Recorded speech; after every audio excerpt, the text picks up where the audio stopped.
Good afternoon, everyone, and welcome to the 12 p.m. bilingual newscast on Equinox Television. The first part is in French, with usual Mbeth Bissai. Bonjour.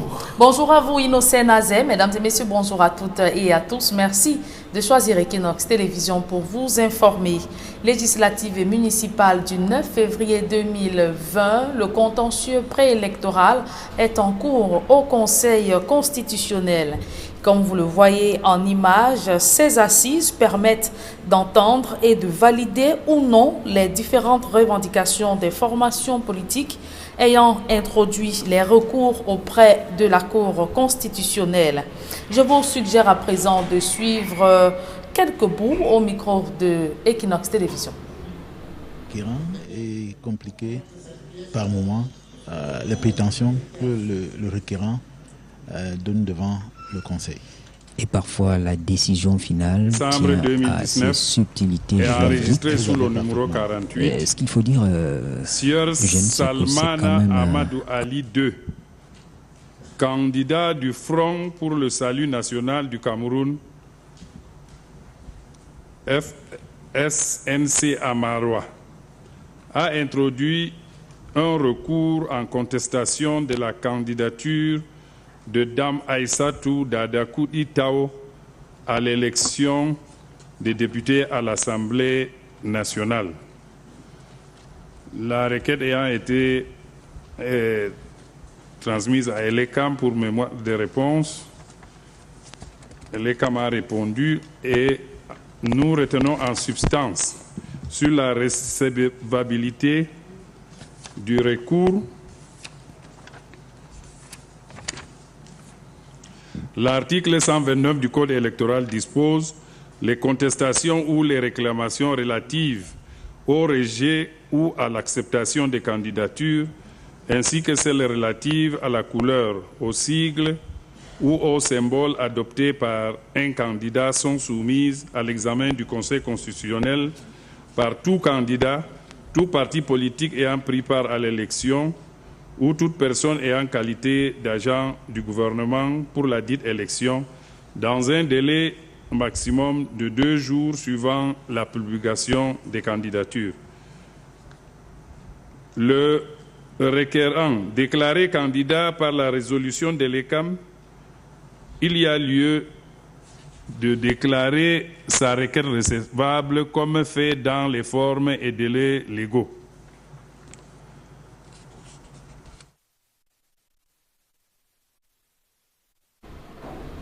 Et vous venez de suivre un bout du contentieux préélectoral en cours au Conseil constitutionnel. Le projet de loi relatif au Code général des collectivités territoriales décentralisées a été adopté par les députés. Après de débats houleux, le dit projet met un accent particulier sur la spécificité des régions du Nord-Ouest et Sud-Ouest et accorde par ailleurs une autonomie financière aux collectivités territoriales. On fait le point avec Izogo. Le projet de loi portant Code général des collectivités territoriales décentralisées a été adopté par l'Assemblée nationale. La décentralisation bien conduite peut conduire à l'apaisement dans le nord-ouest et le sud-ouest, peut donner à nos populations de participer à la résolution de leurs problèmes et notamment d'améliorer leurs conditions de vie, ce que l'on appelle le développement local. Je suis heureux de constater que l'Assemblée nationale a eu la même perspective que le président de la République et a bien voulu adopter le texte tel qu'il a été soumis par le président de la République. Si le gouvernement a imposé ses vues, l'opposition, dont le SDF s'est montré pugnace, ne se privant pas de rudoyer le ministre de la décentralisation et du développement local, en s'étonnant notamment qu'aucun amendement à la loi n'ait été accepté.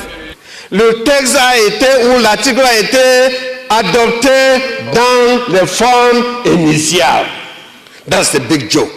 Why are those people making those amendments? The parliamentarians that have been elected by the people are making those amendments in order to beef up, to panel beat the text.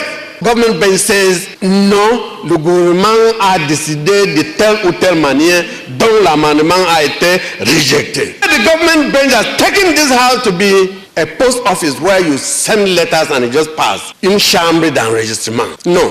Bien qu'accusés d'être dans une camisole de force, les députés RDPC n'en ont pas moins montré de l'intérêt sur la question de la disparition du poste de délégué du gouvernement.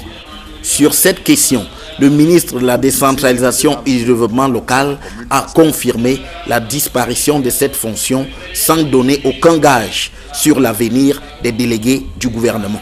Je ne peux pas répondre de ce qu'ils seront parce que les conditions pour être maire sont explicitement mentionnées par la loi. Vous devez être conseiller municipal, vous devez aller à une élection tenue dans le cadre de tous les conseillers de la ville.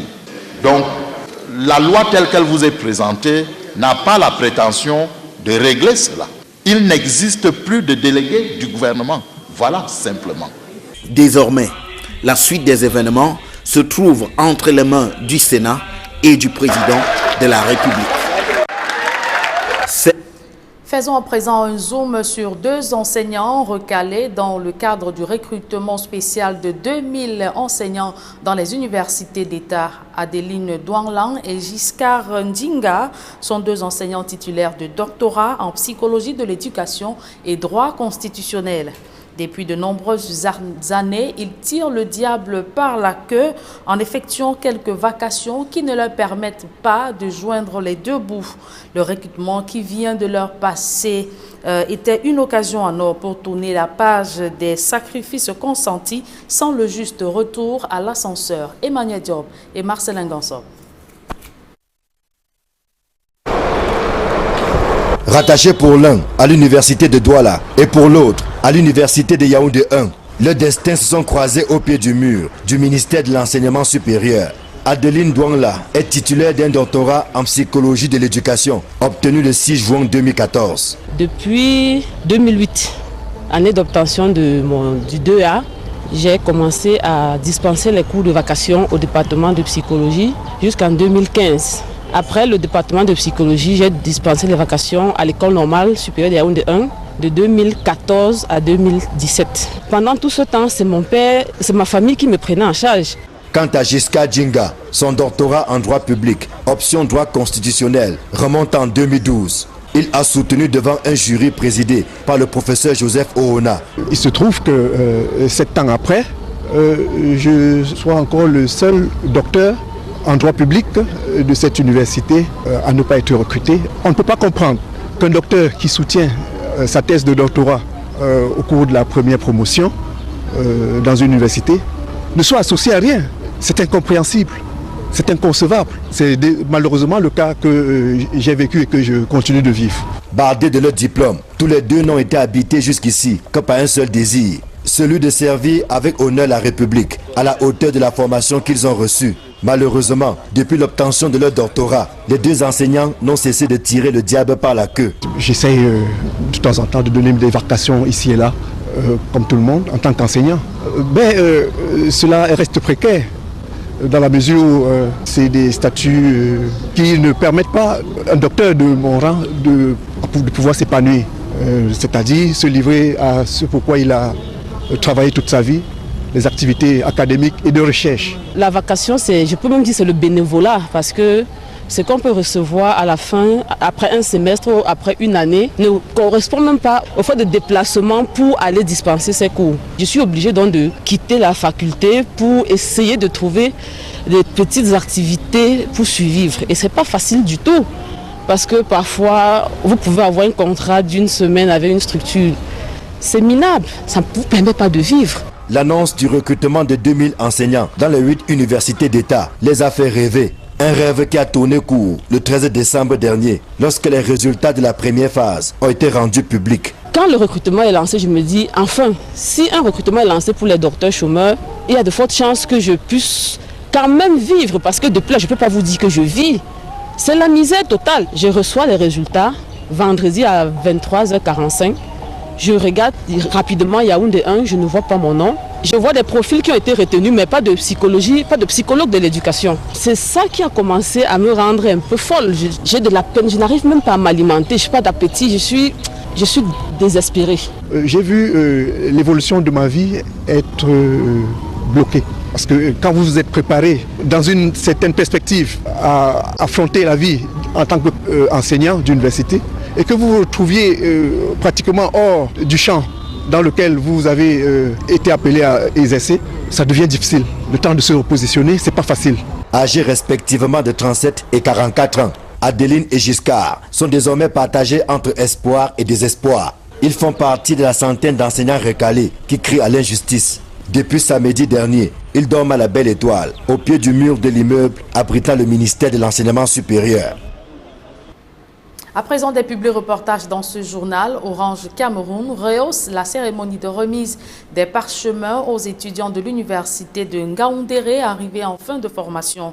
L'entreprise leader de téléphonie mobile a également profité pour remettre des bourses à ces différents lauréats. Reportage. Ambiance de célébration à l'université de Ngaoundéré à l'occasion de la cérémonie de remise de parchemins aux étudiants arrivés en fin de formation. Pour rehausser l'éclat de cet événement, un partenaire de choix illumine de ses couleurs l'esplanade de l'institution universitaire. Orange Cameroun, qui a décidé d'accompagner et de primer l'excellence académique, s'est fortement déployé sur le site. Donc Orange Money a pris le parti d'accompagner les institutions universitaires dans leur processus de digitalisation. C'est ainsi que c'est dans ce cadre-là que nous avons signé un partenariat tout récemment avec l'université de Ngaoundéré afin de permettre aux étudiants de payer désormais les frais scolarité à travers notre service Orange Money. C'est ce qui marque en premier plan notre présence à cette cérémonie de graduation, cette graduation cérémonie.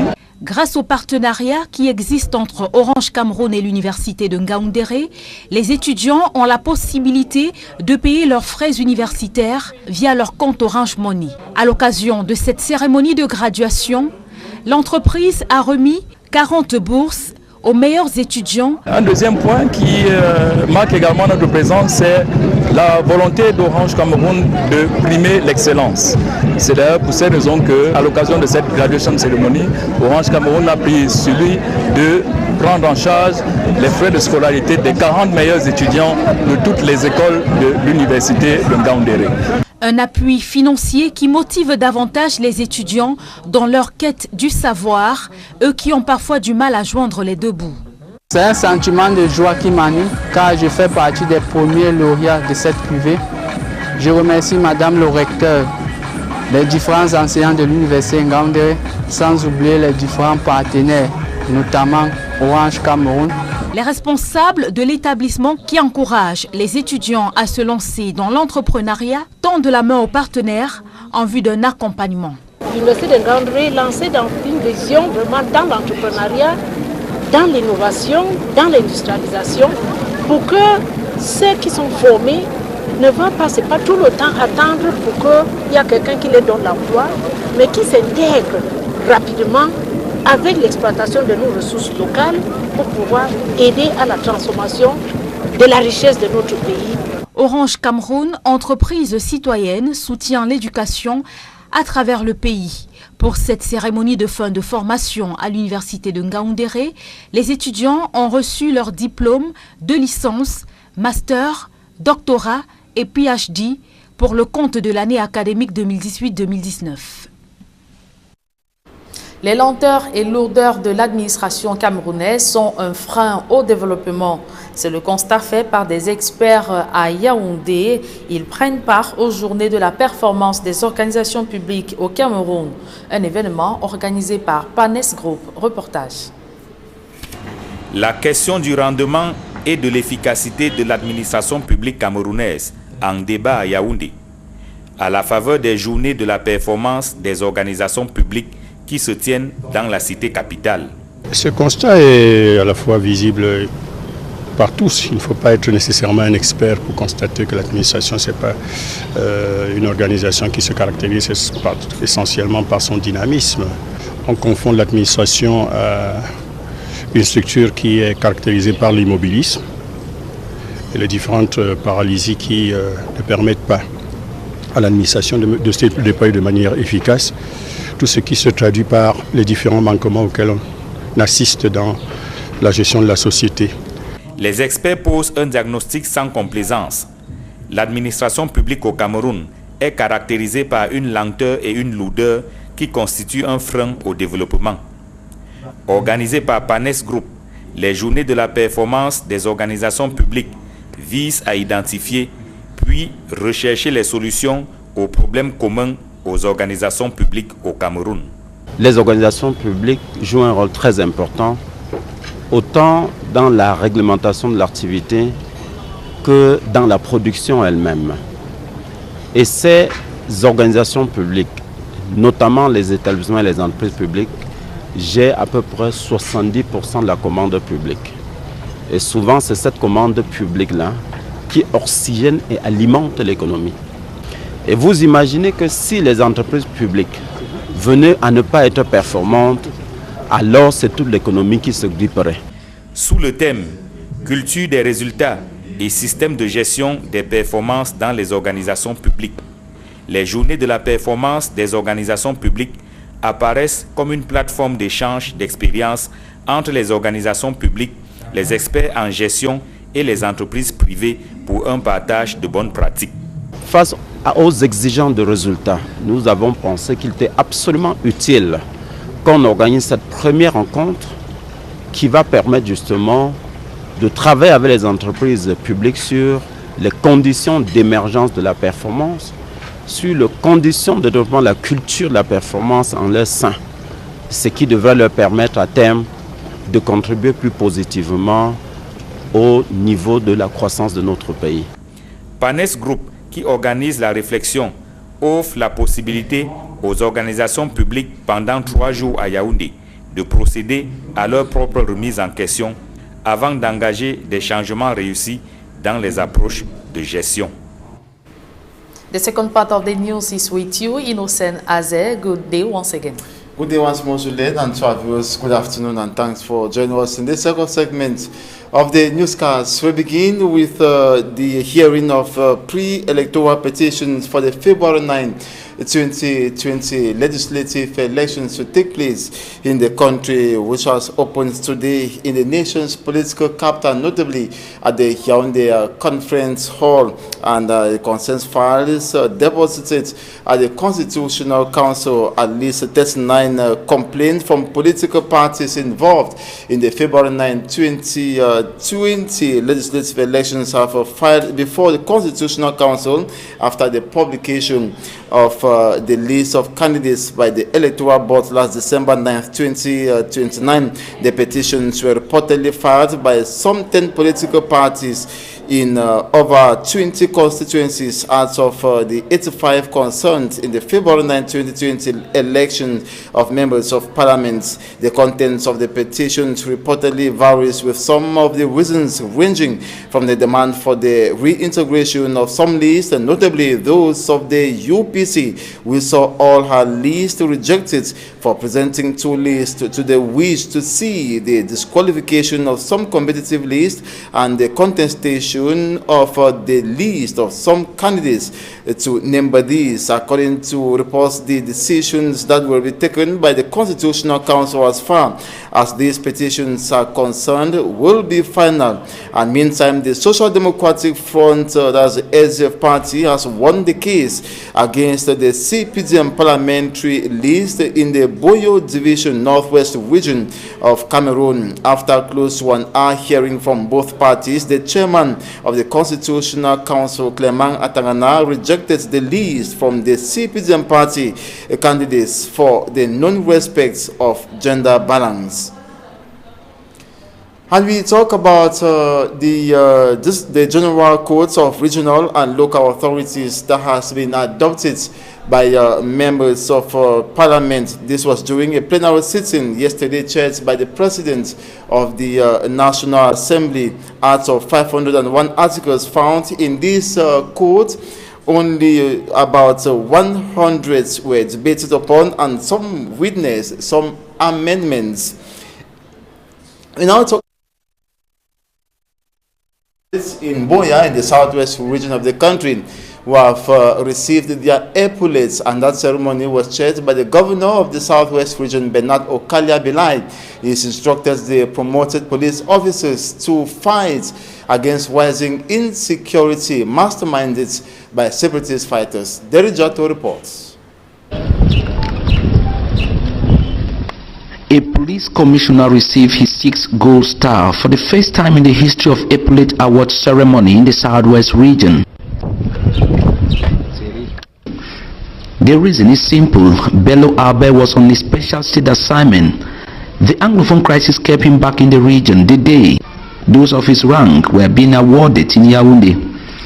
The Delegate General for National Security asked Southwest Governor Bernard Okalia Bilai to represent him and perform the ritual on Bello Abe. The recipient was thankful to God and his hierarchy for the honor. Okay, I'm very, I can say, flabbergasted, and I would like to thank Almighty God to make possible that this ceremony is occurred. And the General Delegation, thank you very much.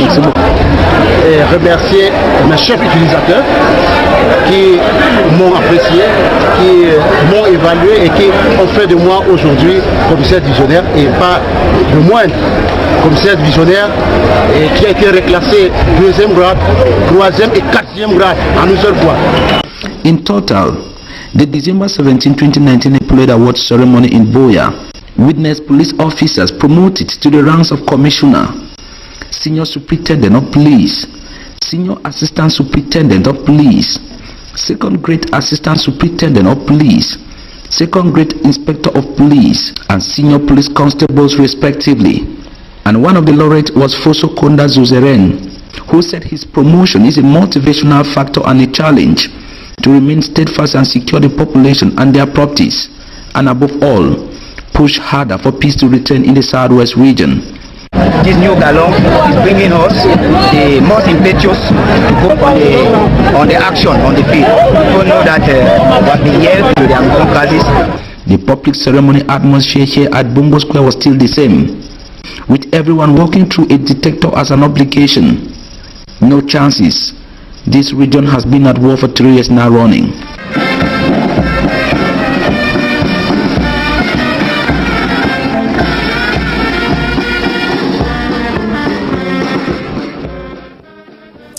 The senior division officer of the Mungo division of the Litowaro region has ordered administrative authorities to work in synergy with the population to dismantle sources of hard drugs consumed by students in schools.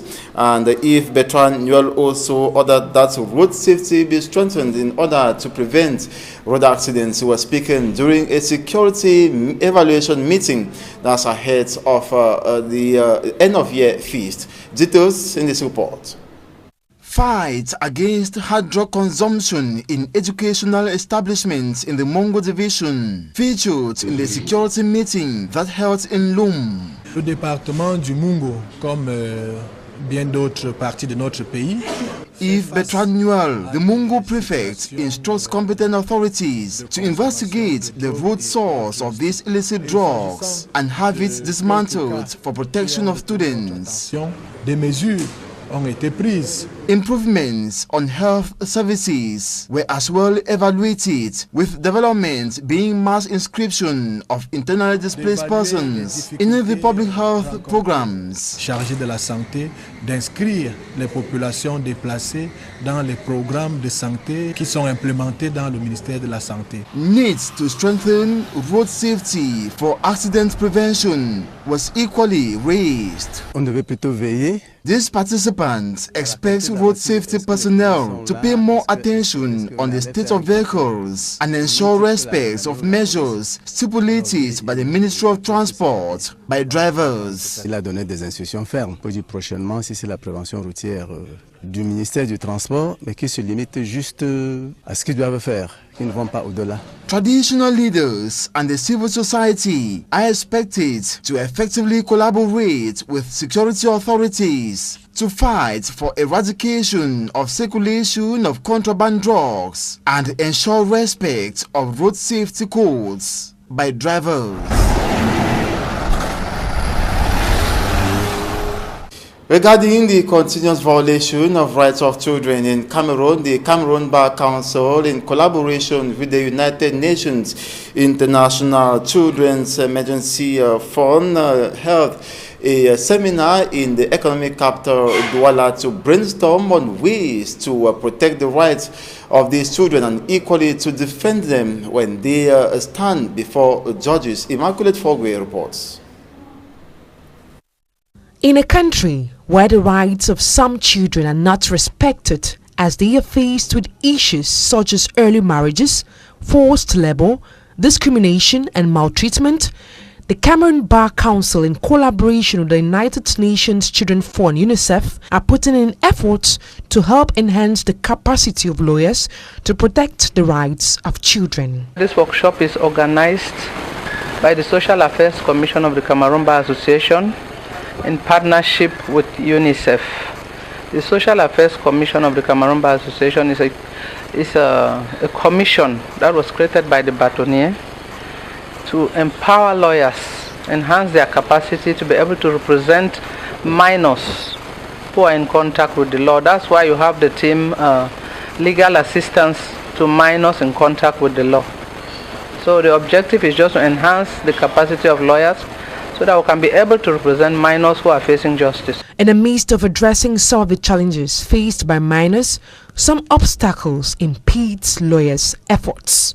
Minors are, as you hear the names, they need special care. Sometimes you meet minors who have been locked up in the same cells with adults, which is against the law. Then sometimes their cases take unnecessarily long to come up because the problem of assessors, since the court has to be composed of the sitting magistrate and assessors, most often assessors are not available and they make the cases to take unnecessarily long. The holding of the seminar, according to participants, is meant to enhance a speedy and fair trial before judges. Yeah, it's going to empower lawyers to actually move into those spaces and argue those cases in court in a way that the assessors, even if they are not there, will educate them to know that you can actually serve. Once you serve them like twice and they don't come, you urge the judge or the magistrate, to hear it in their absence instead of adjourning and every time.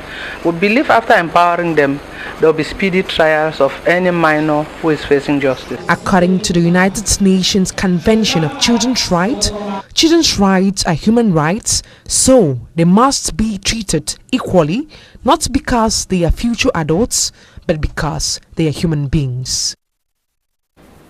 And that's it for this 12 p.m. bilingual newscast on Equinox Television. Thanks so much for watching. We shall be back at 4 p.m. God willing, Julien Beth Besai. On se voit à 16h, Innocène Azé. Mesdames et messieurs, merci de votre fidélité. Les programmes se poursuivent sur la chaîne Leader.